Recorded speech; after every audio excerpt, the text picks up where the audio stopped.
بسم اللہ الرحمن الرحیم۔ سورۃ الانعام کا مختصر جائزہ موضوع کے لحاظ سے اس سورت کو 7 مضامین میں تقسیم کیا جا سکتا ہے۔ نمبر 1، شرک کا ابطال اور عقیدہ آخرت کی تبلیغ اور اس غلط خیال کی تردید کہ زندگی جو کچھ ہے بس یہی دنیا کی زندگی ہے۔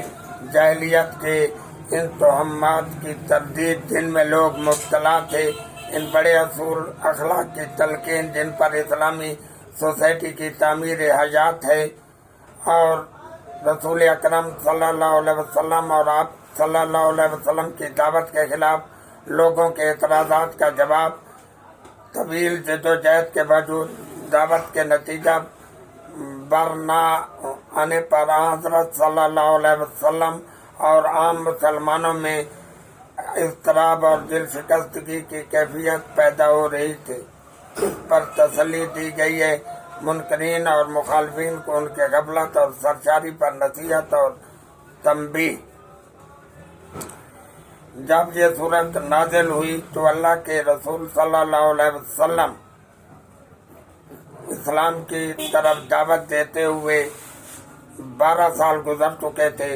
قریش کی مزاحمت اور ستم گری اور جفا کاری انتہا کو پہنچ چکی تھی۔ اسلام قبول کرنے والوں کی ایک بڑی تعداد ان کے ظلم و ستم سے تنگ ہو کر اپنا وطن، اپنا ملک چھوڑ چکی تھی اور حبشہ کی طرف ہجرت کر گئی تھی۔ اس وقت آپ صلی اللہ علیہ وسلم ہر قسم کے دینوی سہارے سے محروم تبلیغ رسالت کا فریضہ انجام دیتے چلے جا رہے تھے۔ محترم ناظرین، سورۃ الانعام قرآن مجید کی 6ٹھی سورت ہے۔ اس کے رکوع 17 اور 18 میں بعض انعام و مویشیوں کی حرمت کے متعلق اہل عرب کے توہمات کی تردید کی گئی ہے۔ اس مناسبت سے اس کا نام الانعام رکھا گیا ہے۔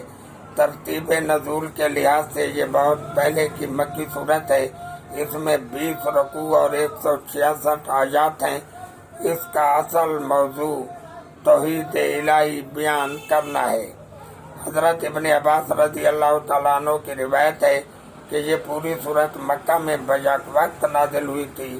حضرت معاذ رضی اللہ تعالیٰ عنہ بن جبل کی چچا زاد بہن اسماء بنت زید کہتی ہیں کہ جب یہ صورت حضور صلی اللہ علیہ وسلم پر نازل ہو رہی تھی، اس وقت آپ ایک اونٹنی پر سوار تھے۔ میں اس کی نکیل پکڑے ہوئے تھی اور بوجھ کے مارے اونٹنی کا یہ حال ہو رہا تھا کہ معلوم ہوتا تھا کہ اس کی ہڈیاں ٹوٹ جائیں گی۔ روایت میں اس کی تصریح بھی ہے کہ جس رات یہ سورہ نازل ہوئی اس رات کو آپ صلی اللہ علیہ وسلم نے اسے قلم بند کرا دیا تھا۔ محترم ناظرین، چوپایوں کے متعلق اہل عرب میں عجیب مشرکانہ رسم و رواج تھے۔ بعض اقسام کے جانوروں کو متبرک اور معزز سمجھا جاتا تھا۔ ان کی یہ رسوم شرک کی حد تک پہنچی ہوئی تھیں۔ اسلام نے توحید کی جو دعوت دی وہ اس وقت تک پوری نہ ہو سکتی تھی جب تک ان مشرکانہ رسوم کی بیخکنی نہ کی جائے۔ اور اس صورت کا اصل مضمون جو ہے وہ توحید الہی ہے، اور اول سے آخر تک اس بات پر زور دیا گیا ہے۔ ہاں، ضمناً کہیں رسالت کا ذکر بھی آیا ہے۔ اس ضمن میں جھوٹوں کے انجام کار ناکامی اور مومنین کی تدریجی کامیابی کا بھی ذکر ہے۔